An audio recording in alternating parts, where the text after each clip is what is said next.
What's up, Mzansi? I'm Duncan Masiwa, your host for Food from Mzansi's Farmer Mentor series on Farmers Inside Track. Every 2 weeks, I bring you inspiring conversations with SA's leading farmers, where we uncover the grit, growth, and game plans that fuel their success. Now, in this inspiring episode, we travel to Vondo village in Limpopo's Vhembe district, where we meet Matika Khathutshelo, a passionate force behind Matika Subcrop Farming.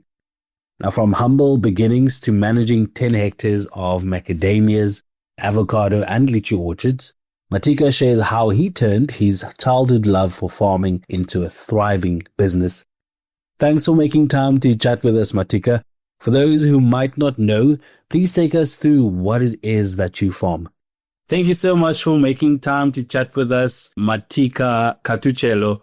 I know you had a busy day and currently you are there in your orchards. For those who might not know you, quickly take us through what exactly it is that you farm with. Thank you for this opportunity. I'm Matika Khathutshelo. I am a farmer who farm in Vhembe district, Thulamela. I'm a farmer of 10 hectares. I'm farming macadamia, avocado, and litchis. Then I started farming early ages, but I start to farm alone from 2015 when I take over from my father. Then it's my journey. When I work this journey, there's a challenge and everything, but we keep on farming. It sounds like you've been doing this your entire life, probably since you were a baby. You formally stepped out on your own in 2015. Take us through what those early days were when you took over the farm. What was your family currently farming at that point, and how has it evolved over the years?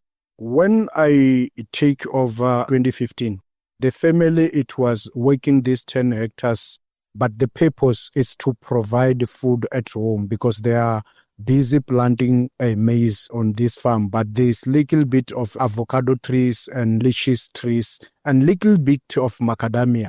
But when I enter on this industry, I take this farm as a business.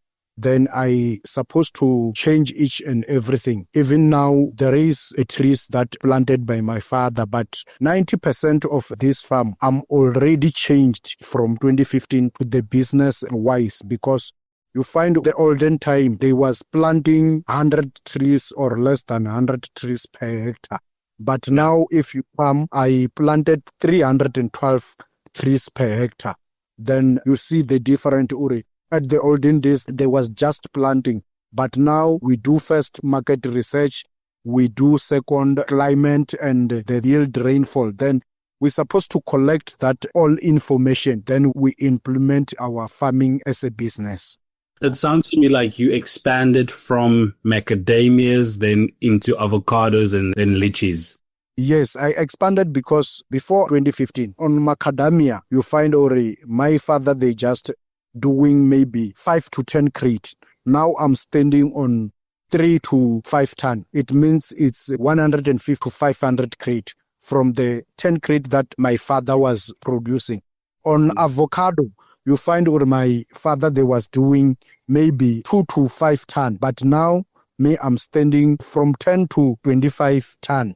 On litchis, you find Uri, they do maybe 30 to 50 crate. But now, I do from 100 to 500 crate of litchis. You see the difference from when I enter and before when I'm not entering to take farm as a business. You see, there is huge difference of production. Definitely. I mean, you can clearly see the growth, being able to produce on the scale that you produce. And yet, I believe you still consider yourself small scale. Why is it that even though you are clearly very productive in your business and on the scale that you operate on, you still consider yourself small scale? Why is that? Sometimes the other farmer, because there is farmer that I mentor because they see my work, then they choose me as a mentor. Then they call me as a commercial farmer.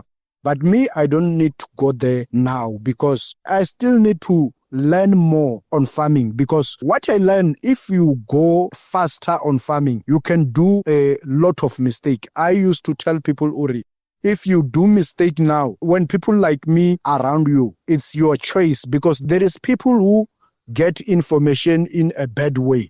As we get information, some other information, we get it because we do wrong things at our farm. Then we learn right things. But now we have got people who already paved the way. When you have got people who already paved the way, you can't do the mistake that they do. Yeah. We're supposed to learn from others. That is why I tell myself, Uri, I'm still a smallholder. I need to learn more on this industry. That is why now I tell you, Uri, I remove lots of litchis. I remove a lot of macadamia. I'm planting avocado, because on avocado, I'm doing well study and I have got lot of market. But when I planted earlier on 2015, 2016, 2017, I was not doing a market research. I was planting anything that is coming on my hand. I just plant. But now I plant with purpose. I plant with research of climate change. I plant with research of availability of water. I plant with availability of market. That is why I can't go to commercial faster. I need to learn the industry first, then I will go smooth when I go to be. That's a very important lesson there, because oftentimes you get new entrants into the agricultural space and they sort of want to sprint. But what you are saying is that you need to start slow. You need to move with purpose and understanding, so that you don't make or repeat mistakes that people that have walked this road have already made. You know, you talk about planting with purpose. Avocados sounds to me like your biggest income earner. Would that be correct?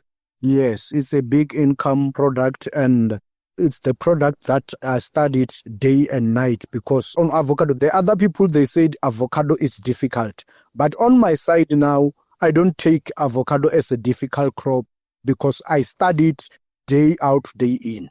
What strategies or practices would you say have helped you thrive in avocado farming? What has helped you be successful in avocado production? The things that helps me a lot is to work with a commercial farmer. Then I get information from even Zanda, from Albeste, Amondel Packhouse, Amana Brewery. Is the commercial farmer. It's the people who give me a lot of information about avocado. Even the subtropical fruit organization, the Subcrop, then they give me a lot of information about avocado. It's the best way to thrive or to produce good quality and everything about avocado, because on avocado, there is a lot of story starting from the early age of trees. But when you work with the people who are already paved the way, you don't have a lot of challenge. When you meet the challenge, you know, Uri, these things are supposed to do 1, 2, 3. I think to meet the commercial farmer and the stakeholder like a Subcrop is the one that is making me successful. Let's talk a bit about storage, because I know that you operate on a small scale. You've told us a bit about your production and your output. How do you go about your storage and your packhouse facility?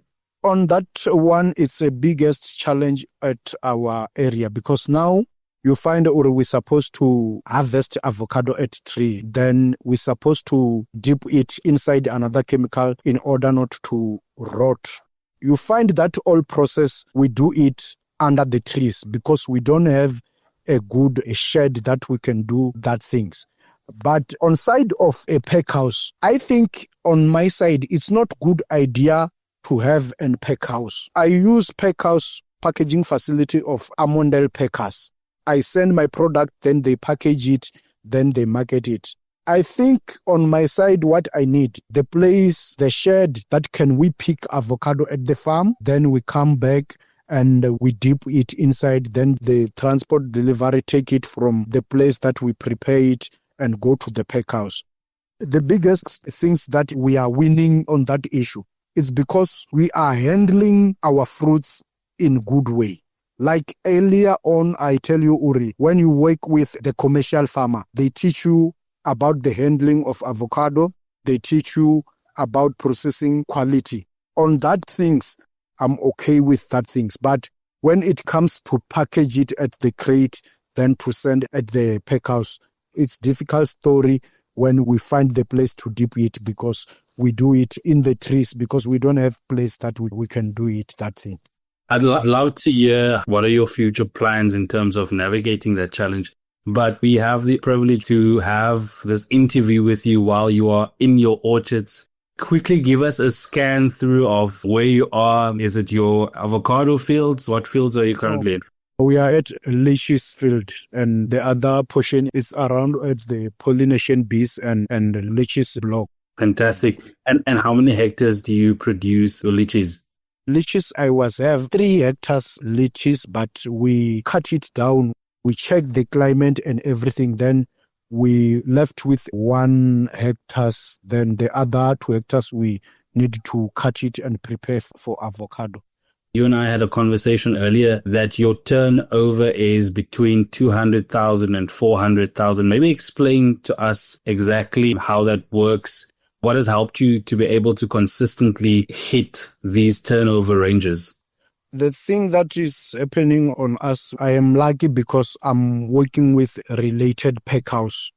If I do quality on avos, I do plus minus turnover 100 to 150. Then if I do quality macadamia, because even macadamia, they go to the pack house, I do plus minus 50 to 100,000. Then the lychee is local market. Then we can't predict it, but you find the other year we sell it 30,000, the other year we sell it 50, the other year we sell it 100. It depends on marketing. But on avocado, we have got good ratio that we can talk, Uri. Even though the market is down, but we know, Uri, we will get something, and we will get something that is give us a good turnover. It means the thing that give us a good turnover here, it's avocado, even though they occupy small hectares. Because on avocado, remember, as we have got only a half hectare that is on harvest, it's this year that we start harvesting the trees that we planted 2023. This year we harvest 1.5 hectares. It means next year we are expecting to harvest plus minus 2 to 3 hectares, because on avocado we are not stopping planting because we see already we have good potential on avocado. Maybe sticking there, who are your markets? Who do you supply avocados to? Also touching on macadamias and the lychees. Avocado, we supply it at a pack house called Amondel Pack House. Then it's a commercial pack house. We have got privilege because of climate and area. Our Fiat, it start, even the owner of pack house, they don't have a avocado. It means it's good to us because we start packaging our fruits when the pack house is empty. And when the pack house is empty, it gives us good price. That is why we do well on avocado. Then macadamia, we package it and process. They process and package it and sell it at Green Farm. It's a handler that is accredited with SAMEC. Then we send our product there. Then they do everything. They sell it. Lychees, some other lychees, we send it at a formal market at Johannesburg market. Then many of it, we sell it by creator workers. The people who sell it here and going to sell at the town. That is why we don't have good market. But the other challenge on lychees, it comes when we have got lot of rain. And you know, lychees, it's a soft fruits. Many of it damaged because of rain, because it become ready when we have got lot of rain. November, December, January is time for rain. You find lychees, it's ready. Then many of it get damaged. Still quite very impressive how you are able to navigate these challenges by a clear diversification strategy. Matika, there are many young people that are looking up to you. You're not just in the Vhembe district, but farmers that might have heard about you in other parts of the country, and they're watching you succeed. What would you say to someone who's listening to our conversation now and they hope to get to where you are in the agricultural space? What is your advice that you have for that person listening right now? I can tell you something that can touch each and everyone, maybe who listening this broadcast. You need to farm. Start that farm by things that you have. Then many people, they need huge or big thing, but whereas they don't study the industry. That is why I tell you, Uri, I'm still a smallholder because I'm still studying the industry.